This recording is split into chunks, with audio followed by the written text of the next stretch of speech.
Guys, कैसे हैं आप सब। उम्मीद है आप सब खैरियत से होंगे। आज एक और नए वीडियो के साथ आज जो चैनल पर नया है उन लोग सारे से चैनल को सब्सक्राइब करें। चैनल का लिंक है, ठीक है। चलिए शुरू करते हैं।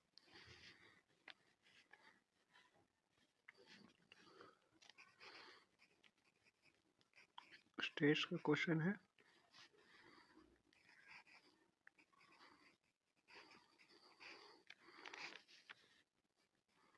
नंबर ऑफ वेव्स,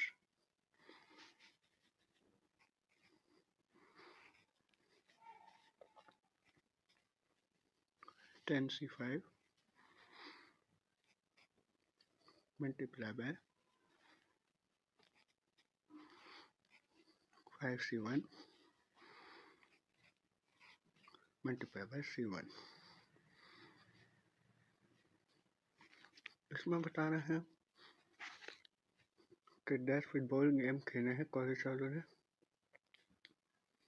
जिसमें से वो 5 जीते हैं और 4 हारे हैं और एक गेम टाई हुआ है, ठीक है। तो पॉसिबल वे देखते हैं कितने हैं।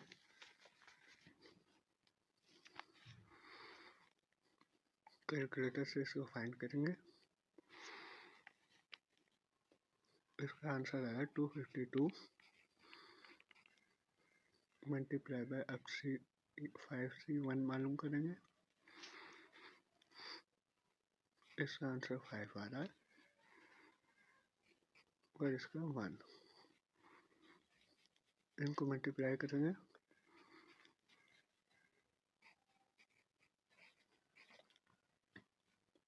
1260 आंसर आता है हमारा।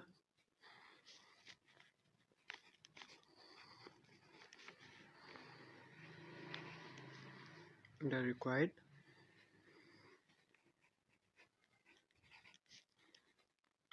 number of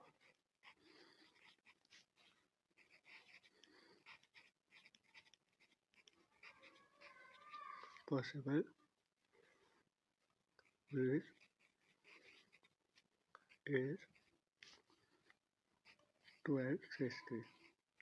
होप आज की वीडियो आपको पसंद आई होगी। नेक्स्ट वीडियो में मिलते हैं, तब तक के लिए अपना ख्याल रखिएगा। चैनल को जरूर सब्सक्राइब कीजिएगा। बाय।